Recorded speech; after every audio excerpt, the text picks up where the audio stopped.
Hi, in this video we're going to delve into the answer to the question, how to get better at hitting a baseball. There's going to be some parallels to what we talked about in another video, how to hit a baseball farther, but we're going to really focus on that ability to put the bat on the ball more consistently and how to go about doing just that. So we'll explore that question or answer to that question next.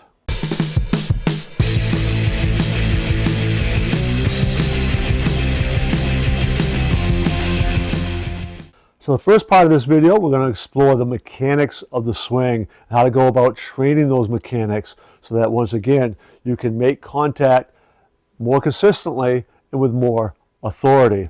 Then we're going to look at the psychological aspect of hitting a baseball, in particular, the strategies used to decide how to swing or when to swing and when not to swing, and that aspect of hitting a baseball. Then third, we're going to talk about the strength and conditioning and what you kind of need to do to have your body physically ready for that demanding aspect of hitting a baseball.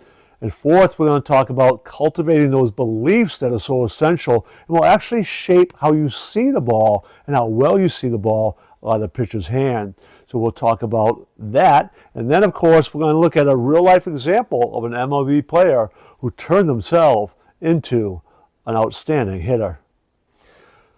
So, developing swing mechanics is essential for being able to hit a ball consistently with authority, but making that solid contact. There's no question that the less you strike out, the more hits you're going to get. You take somebody who strikes out an enormous amount of times. Let's say you have an MLB player striking out 200 times a year. You cut those strikeouts in half to 100 times a year. That's 100 more times that they're putting the ball in play. You put the ball in play 100 more times, you're going to get more hits. You're going to drive in more runs. You're going to get on base more times. You're going to score more runs. Doing that is all about mechanics, as well as your mind and other things we're going to talk about. But for those mechanics, what we want to begin to look at is what do the very best who've ever played the game do? What are those common aspects that they have in play? From advanced behavioral modeling, that's one of the three things that we have to look at from an expert group to figure out how that expert gets the results they get at. It's their body. And when you look at the elite of the elite, we're talking about probably the top 10th percentile, right? So 1/10 of the 1%, the best who've ever played the game. They all have very similar stances. Their balance, the way they're holding their hands, where they're holding the bat, all very similar. So that becomes your foundation, right? That's where you starting point. Now, maybe based on certain individual characteristics, you need to make some adjustments outside of that norm. But that's your foundation. That's the starting point. You then need to break down those swing mechanics. What are they doing with their body in the course of the swing? What are their feet doing, their legs doing, their hips doing, their shoulders, their hands, their head, all of those things. What's going on? And then how do we break that down into pieces so we can train another person how to do that? You're looking at the mechanics of the swing at that point and different drills that you can do to train those muscles to move through those motions. That's that training of the swing mechanics that are then going to help them to be on plane and in rhythm particularly, and to a certain extent on time, although the timing is much more the mental side of it than the physical side of it. But that ability to be in rhythm and on plane is so much dependent on how you're moving your body through that hitting zone. So the mechanics are crucial for that aspect. The other aspect is that mental side and that decision making in particular. So one of the great challenges of hitting a baseball, especially as you move up, is that your mind has to make a decision on whether that pitch is going to be a ball or a strike, whether it's a ball or a strike that you should be swinging at given the situation. the type of pitch it is, because each pitch is going to move differently, and you only have a fraction of a second for your brain to recognize the pitch and then make that decision whether this is a pitch it should be swinging at or not, and then have your body go through those swing mechanics. Those swing mechanics at that point have to be automatic. So that decision making, that strategy that's being run, should be looked at. You need to understand how your brain is actually doing that. Then we can, if it's not running that efficiently, there are ways that you can interrupt that pattern and develop a little bit better strategy for doing that. A huge part of that is your ability to get into that flow state where the ball looks bigger and appears to be moving slower. When you're in that state, in that flow state, it's easier to be on plane and in rhythm when the ball's looking bigger and moving slower than it is if it looks like a P or a BB and moving really fast, right? So those metaphors that hitters use describe what's going on inside the brain. So it's all about state management and that decision-making strategy, pitch recognition strategy that need to be developed, honed, and trained. Besides that, we want to be training the body, right? So your ability, strength-wise, got your legs and your core, your hands, your arms, your shoulders, all of that is being used in a baseball swing. And especially your core, your hips, your legs, your lower back. The faster you can rotate that core, your hands and your arms and shoulders follow, and that's what generates the bat speed. The bat speed is what allows you to hit with authority.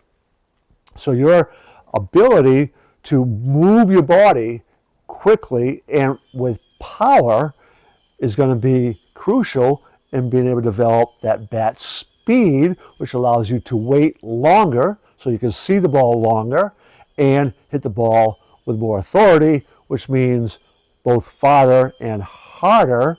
And those are two keys in whether you get a hit or not. So you want to be training your body to be able to move quickly and powerfully through that swing motion.